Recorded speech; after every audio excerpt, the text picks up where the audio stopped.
Quel sera le visage de l'Amérique la semaine prochaine? Ce mardi 8 novembre, les Américains sont appelés à voter pour leurs représentants, sénateurs et élus locaux dans le cadre des élections de mi-mandat. L'enjeu est crucial pour les deux principaux partis. Les républicains espèrent reprendre la majorité au Congrès, tandis que les démocrates espèrent limiter leurs pertes dans une élection qui est traditionnellement peu favorable au pouvoir en place. Toutefois, entre la question du droit à l'avortement, une inflation au plus haut en raison de la guerre en Ukraine et de l'influence de Donald Trump sur le Parti républicain, ces élections pourraient devenir déterminantes pour le futur proche des États-Unis. Voici donc une analyse des courses les plus disputées par les démocrates et les républicains.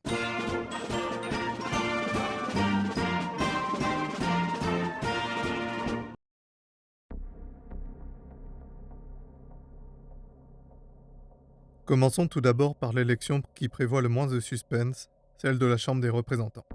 L'ensemble des sièges sont à pourvoir ce mardi 8 novembre et quasiment tous les sondages estiment que les républicains reprendront la majorité, avec à leur tête Kevin McCarthy, qui prendrait la place de Nancy Pelosi en tant que speaker. L'une des premières conséquences de la reprise de la Chambre par les républicains serait l'arrêt de la commission d'enquête sur l'attaque du Capitole du 6 janvier 2021 par des partisans de Donald Trump. McCarthy s'est également engagé à mener des enquêtes sur Joe Biden et sur son cabinet politique, ce qui pourrait rendre difficile des négociations sur le budget fédéral durant les 2 prochaines années. Avec 35 sièges à renouveler, le Sénat fédéral est l'instance la plus scrutée de ces élections.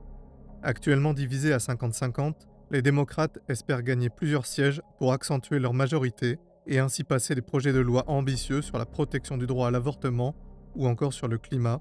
La plus grande chance de victoire pour les démocrates se situe dans l'État de Pennsylvanie.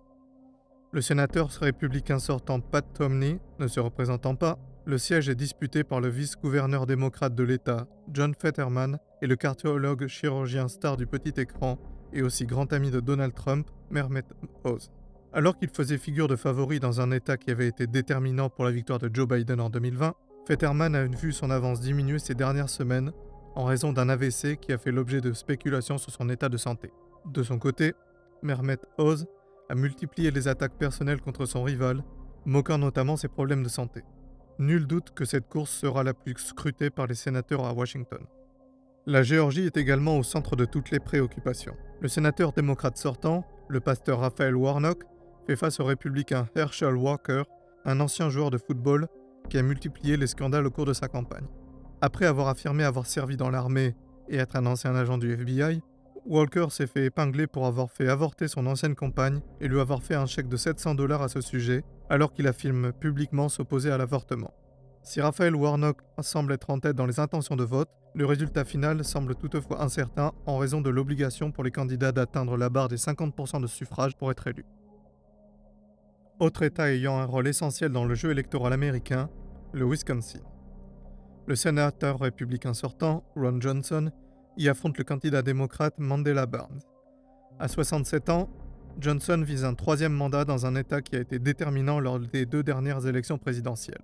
Johnson s'est récemment fait remarquer pour avoir plusieurs fois minimisé l'attaque du 6 janvier contre le Capitole, ainsi que par ses positions anti-vax.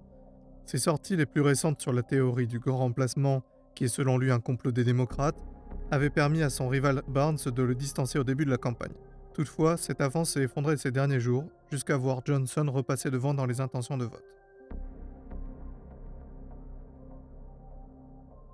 Beaucoup moins médiatisées que celles du Congrès fédéral, les élections des gouverneurs des États sont pourtant plus importantes que ce que l'on pourrait croire. Tout d'abord, c'est au gouvernement des États que revient la tâche de dessiner les cartes électorales locales et nationales. Ces dernières années, plusieurs gouverneurs se sont fait épingler par la Cour suprême pour avoir dessiné des districts qui étaient trop favorables à un camp. Ce fut notamment le cas en Floride et en Caroline du Nord. Cette année, plusieurs figures politiques majeures cherchent à prendre ces postes. C'est notamment le cas en Géorgie, où la candidate démocrate Stacey Abrams y affronte le candidat républicain sortant Brian Kemp. Abrams est une figure politique importante pour les démocrates. Après une campagne soldée par une défaite en 2018, elle s'est engagée dans un défi de mobilisation des électeurs afro-américains qui s'est avéré déterminante pour permettre à Joe Biden et aux démocrates de remporter l'État aux présidentielles et sénatoriales de 2020. Du côté des républicains, tous les espoirs se tournent vers l'Arizona. L'État de l'ancien sénateur John McCain voit s'affronter la démocrate Kathy Hobbs face à la républicaine Carrie Lake pour remplacer le gouverneur républicain Doug Ducey. Ancienne présentatrice de l'antenne locale de la chaîne conservatrice Fox News, Lake s'est démarquée durant la campagne pour avoir contesté les résultats de l'élection présidentielle de 2020 qui ont permis à Joe Biden de remporter l'État. Farouchement engagée sur la question de l'immigration et de la frontière de l'État avec le Mexique, elle a affirmé qu'en cas de défaite, elle contesterait les résultats qu'elle estimerait comme truqués. Plus polémique, l'État s'est fait remarquer ces dernières semaines par les pressions effectuées par les supporters républicains sur les électeurs. Plusieurs se postent armés près des bureaux de vote et tentent d'approcher les électeurs pour vérifier par eux-mêmes leur statut. Les élections de mi-mandat s'annoncent donc décisives sur plusieurs niveaux. Elles pourraient déterminer l'ensemble de la politique de Joe Biden sur les 2 prochaines années, si les républicains reprennent ne serait-ce que la Chambre des représentants, et pourraient également servir de tremplin pour le retour de Donald Trump sur la scène politique nationale, alors qu'il a déclaré jeudi dernier lors d'un meeting qu'il serait, je cite, très proche d'annoncer sa candidature à l'élection présidentielle de 2024.